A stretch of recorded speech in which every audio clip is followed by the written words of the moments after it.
Ladies and gentlemen, welcome to a new episode of the No ID podcast. This is season 2, episode 2. I have a good man here, humanitarian, citizen, comedian, actor, producer. Go ahead, stay true. We got Travis Bacon. Say something to the people, Trav. Hey, what's up? How y'all doing, man? Yeah, it was good. Travis, man, I met Travis, I don't know how long ago, but it was just on I don't know if it was an open mic or whatever. Yeah, we was out there trying to, doing our thing, you know what I mean? It was an open mic, man, and Travis is a fellow comedian like myself, man. We all just trying to make it right now, especially with this quarantine, man. Trav, tell us how you got into comedy, man. Hey, look, I think I was drinking and driving, and I seen some lights building, looked like a bar. It was open. I got in there, some people were telling jokes. I think I had like one more drink, and then I got on stage, and next thing you know, I kept getting up there. Probably because the people had good drinks and some good wings or something like that. I don't know what it was. Yeah, man. I went to comedy school at the Funny Bone first. Went through that little simulation, and then I just got back there on the circuit, man. So you were drinking and driving. And you said, man, bright lights. Hey, look, I ain't do it at the same time. You know what I'm saying? Every time I needed to take a sip, I pulled over. Oh, hey, I must let y'all know something though. Travis, in this quarantine, we stand-up comedians, comedy is a drug to us, right? But Travis is hosting the Comedy Get Down every Thursday via Zoom. You know? Yeah, y'all join the group on Facebook. You know what I'm saying? I really would like for a lot more comedians to come through. Just like, you know what I mean, Rome is creating a platform, an avenue for us to be able to express our creativity. You know what I'm saying?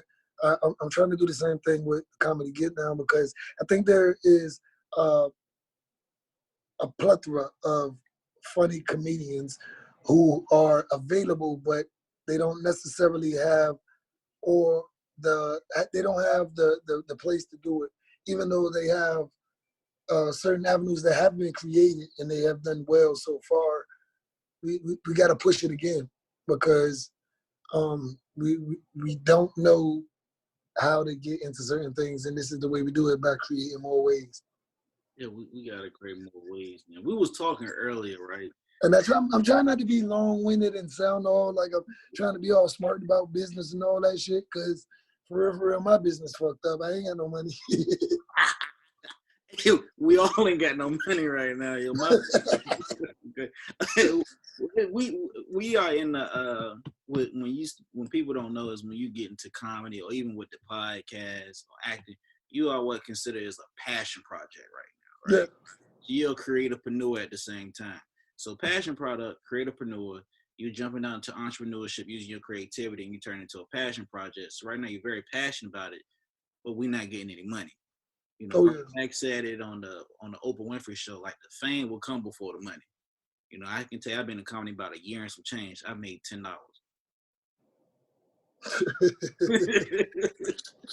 I just made $10. My first $10 last night. You did? Shit, like, hey, but it is what it is. You know what I'm saying? Yeah. You wonder. That's why I asked that question. Why do you get into comedy on my show? You know what I'm saying? Because you can work a job, and there's a lot of reasons why that will come to you during your time in that job. You know what I'm saying? I was in the Army, and from day one, I was asking myself why, because the people I met. You know what I'm saying? It really put me in a bad place. I'm way over in Afghanistan. I got a chaplain. The chaplain is the religious leader of the group. And he used to come over to me and my homeboys and say, when he would shake our hand, he'd be like, hey, is that going to rub off on me?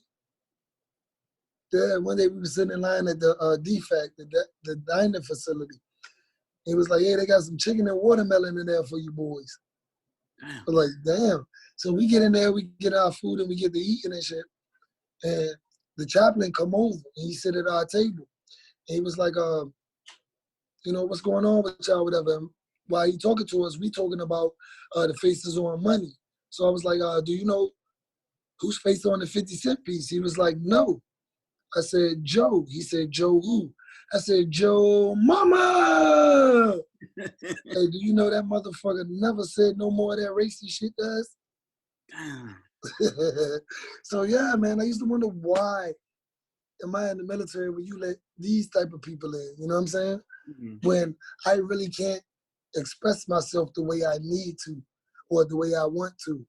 In the comedy world, I could do that. I could say whatever the fuck I want. You know what I mean?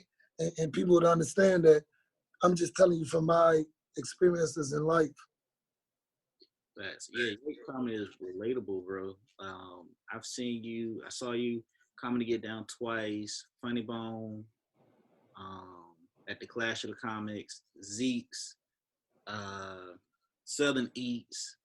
Man, everywhere. Alibis, Kazi's. Yeah. Joseph Curtis, he has a spot. I've been there before. Isaac Fields, the Tap House. Isaac Fields do he host Tap House? Isaac Fields doesn't host Tap House. It's another one. I'm gonna say it before we get off of here because I feel fucked up and Isaac is fucking funny and I don't want him to talk shit to me. Case in point for people that's listening, we're used to being out 5, 6 times out the night, and sometimes out of these nights, I can tell you from experience, man, it was a couple times I didn't hit 2 or 3 open mics a night. Oh yeah. Yeah. Yeah, cause you sometimes I'll be honest with you. I'll be like 100% transparent. I believe in this, right? Mm-hmm. If I'm at the top of my game, wherever I go, that's where the wave should be. You know what I mean? I should create the wave there. And I feel like I haven't achieved that yet. You feel me? Mm-hmm. And so right now, I get into a situation where I'll go to one spot and it's like, damn, it's not really that groovy. You feel me? And then I'll go to another spot and it's wavy than a motherfucker. And then I'll go to another spot and it might be all right. Then I'll hit another spot and it's booming. So for me, I look at myself off that. That's my own personal report card. Like, if I'm not creating a wave, then I need to continue to be a student. You know what I'm saying? So from that aspect, I didn't go to comedy school in the traditional classroom sense, but I continue to be in school. I listen to the guys that's out here doing it. I look at the people that's doing stuff like you're doing. You know what I mean?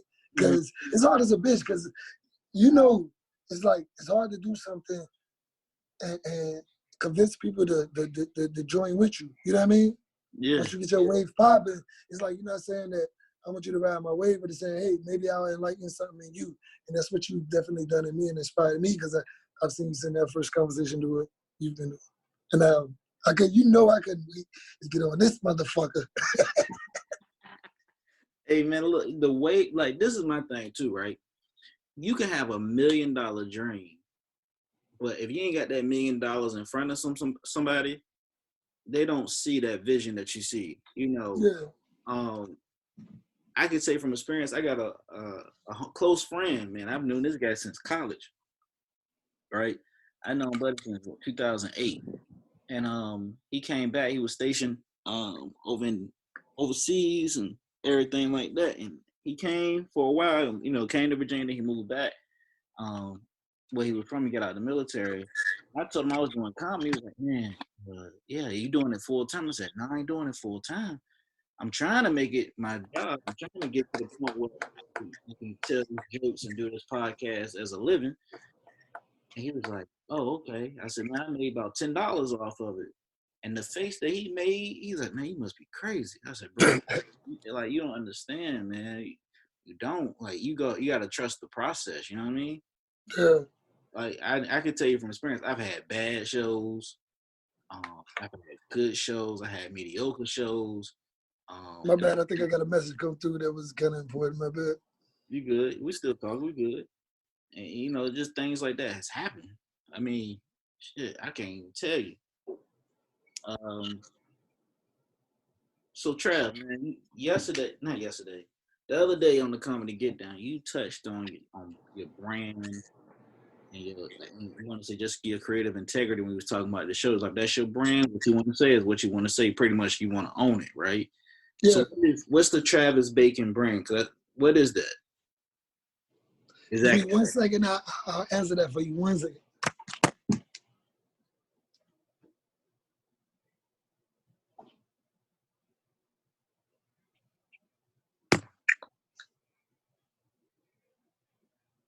No, but to be 100% honest, man, I think that we as people, we have to treat each other well. You feel me? We got to take care of one another, and we often get lost in the value of a dollar when the value of life is so much better. And so I know that being in comedy, we tend to say things that may get under people's skin or hurt people's feelings, but in all actuality, laughter is a great thing. You know what I mean? If you get hurt by something, you pick yourself up by laughing about it. You know what I mean?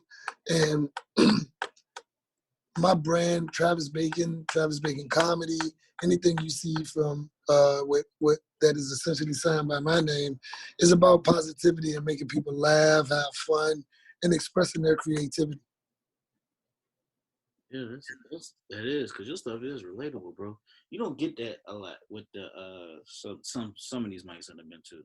So yeah, it takes a level of understanding. You know what I mean? Yeah.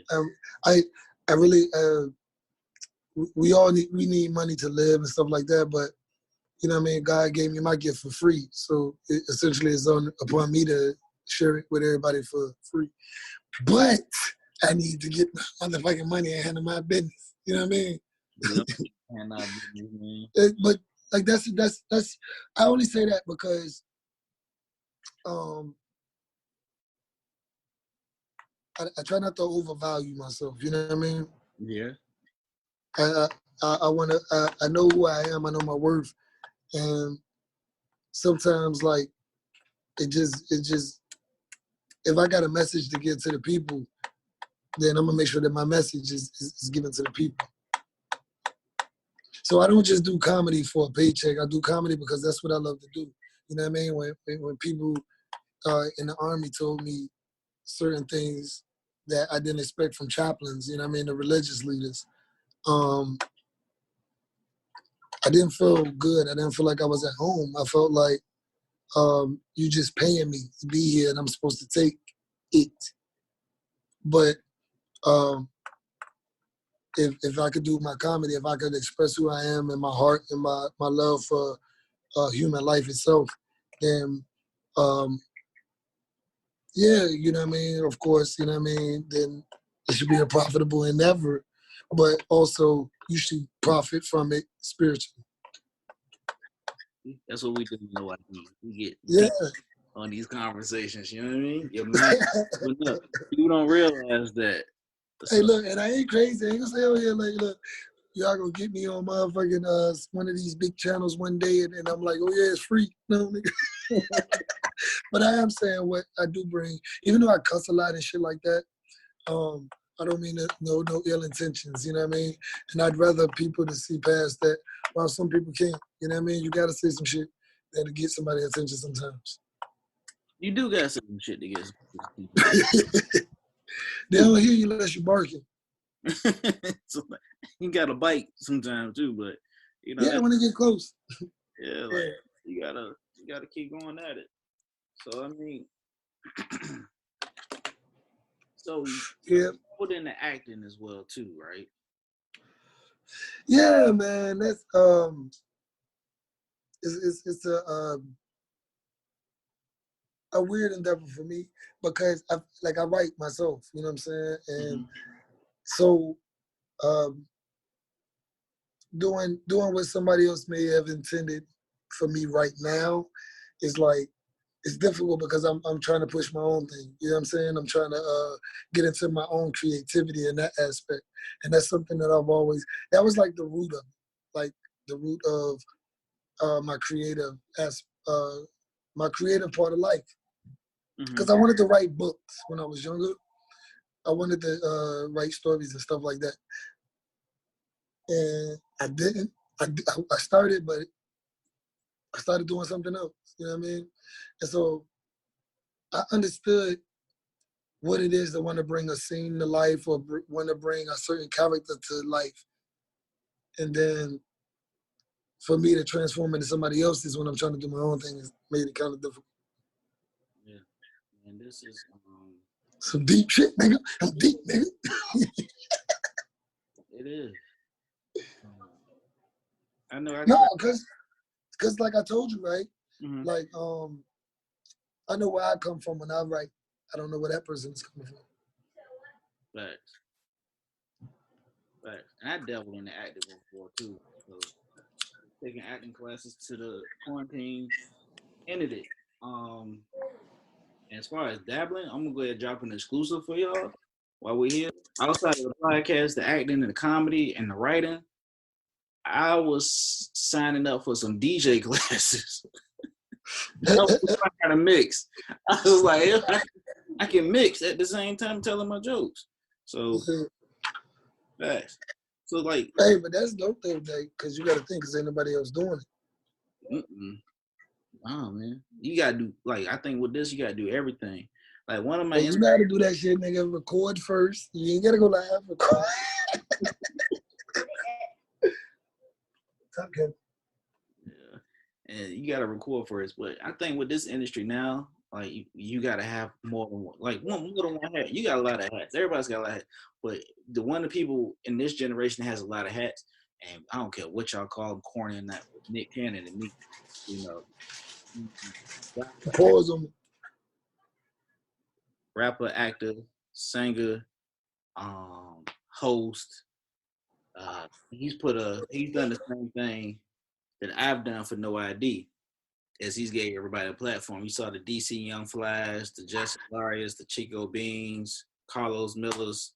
You saw a lot of stuff, record labels. You gotta take a risk. Like they took a chance. Yeah, you feel me? Like they put themselves in the right position, and a lot of people don't do it or scared to do it for whatever reason. They know what they had to do what they got to do. Some people scared of it. Like you meet some people, right? And you can look at us. We only a couple years in the game, and we like, okay, we're gonna try this, we're gonna try that, we're gonna do this, we're gonna do that. And you got a lot of people that remain stagnant. They like, all right, well, I'm gonna just keep doing this. I'm gonna keep grinding this way because they tell me it's a 15-year to do this, that, or third. You know what I mean? So, what you see is the people that start to stand out from the group, the people that take that extra mile. You know what I'm saying? I was talking to somebody or a group of people, and I was saying like the person in school that always signed their name different. They might have added a little bubble or something like that on the top of their name. You know what I mean? They stood out from the class. You know what I mean? Like if you seen resumes and you seen somebody there drew like a portrait on the side of their fucking resume, that resume gonna stand out from everybody else's resume. So with those people and the people that have achieved what essentially most of us want anyway, they did something to stand up. They put themselves in that position. Yeah. Like their voice is signature among everybody else's. You know them. Yeah, it's true. You gotta stand up. You gotta do a lot. And especially like I'm from 757 Norfolk, Virginia, you know, so you gotta stand out here. And people look at me, and I say this every time. People look at me like, man, either I look too serious or I look like I'm about to fix your computer. I do not look like I can sling jokes. You know, it's about finding your identity too. I'm gonna go ahead and tell y'all this one. Travis might get mad at me for this one. Travis used to call himself CC Killer. Travis used to call himself CC Killer when I first met him, but then he started going by Travis Baby. I used to call myself Romy Rome, JR, that was my Jerome Rashad. That's my first initials. I call myself a bunch of the comic at the end of it. It's about finding your identity and who you are as a comedian. So, like, who were some of your influences in comedy? Because I've heard Martin Lawrence a couple of times from you on. Yeah. Well, to be honest, anybody that really got on the stage, I'm gonna tell you about CC Killer, right? It was just something I was like, I wonder if I would get on stage and I would try a gimmick type thing, you know what I mean? Yeah. Like if I was wondering if I had what it take to go under another name and just try something different. You feel me? Mm-hmm. And it didn't work out. It didn't work out as far as getting a bunch of laughs and stuff. I did at first, and then I fell off somewhere. You know what I mean? I know exactly where I fell off, but I ain't gonna tell everybody. But so it was like, all right, boom, you went up there before as your name. It was you got on stage, you got laughs, and everybody's like, it's cool. But if you were to try something, you know what I mean? If you were to create something, could you go through with it? You feel me? Mm-hmm. And so it was just a trial and everything. I'm willing to try certain things to push my brand and make sure that I'm able to do what I need to do.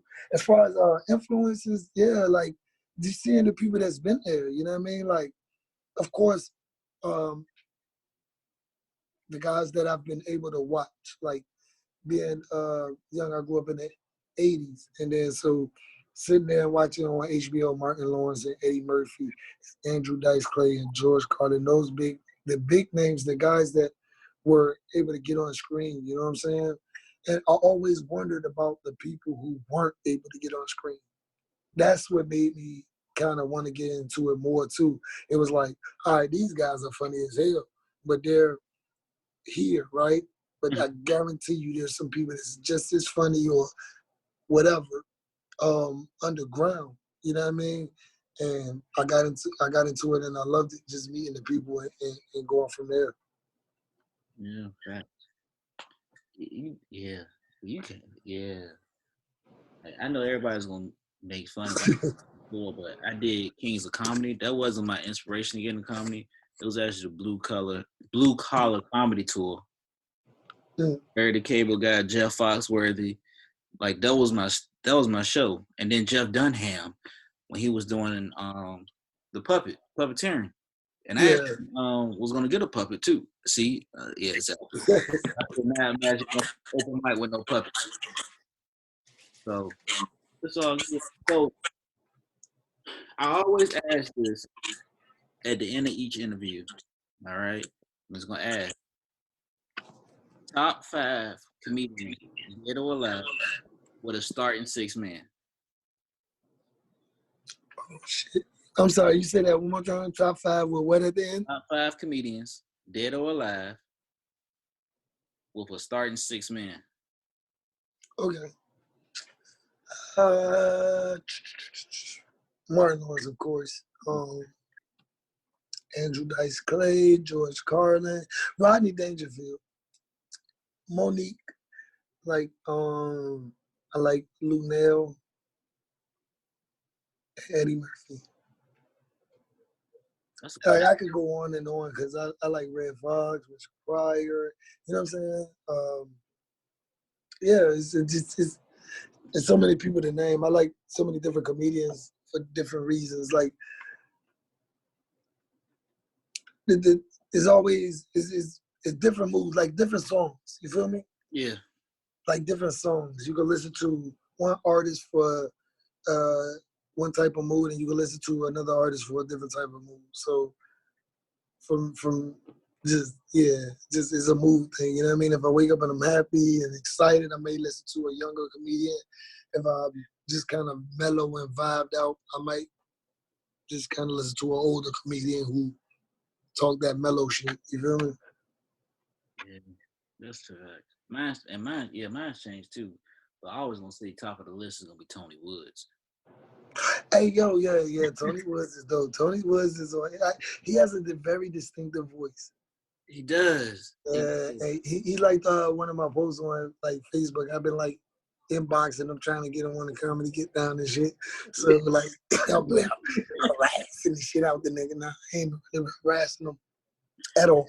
He can't say that and I haven't. But it would be dope. It was very ironic that you mentioned his name, man. I really like. He's one of the people that I've seen, like I said, that made me want to see the underground guys. Like, all right, boom, I see him up here, and I'd like to see more of him. You know what I mean? Let me see what the underground, where I can find this guy more and see what the real nitty-gritty looks like. Yeah, it do. Because, like, I remember Chappelle actually shouted him out when he won his Pulitzer Award. Oh, that's dope. Yeah, so, yeah, Tony Woods, Ali Sadiq, Jerry Seinfeld, Bernie Mac, D.L. Hughley, starting 6 men, Joe Coy. Okay. Oh, yeah, he VA Chicago. So, look, Trav, if anybody wants to follow you, man, where can they follow you at? Travis Bacon Comedy Live on all your social media. Join the Comedy Get Down group on Facebook, YouTube. I got a Twitch. My Twitch name is Bottle Plastic. I stream online gaming, all that. Okay. And if y'all want to get this podcast, man, it's going to be available on everything. Everything I didn't. The only one I didn't get on yet is Pandora. So shortly though, soon to come. Say what's up. Hey. Say hi. Hi. He's on the No ID podcast. We got an exclusive. The youngest. Yes, she got a Facebook page, Zenith Bacon, like Zenith. Zenith Bacon.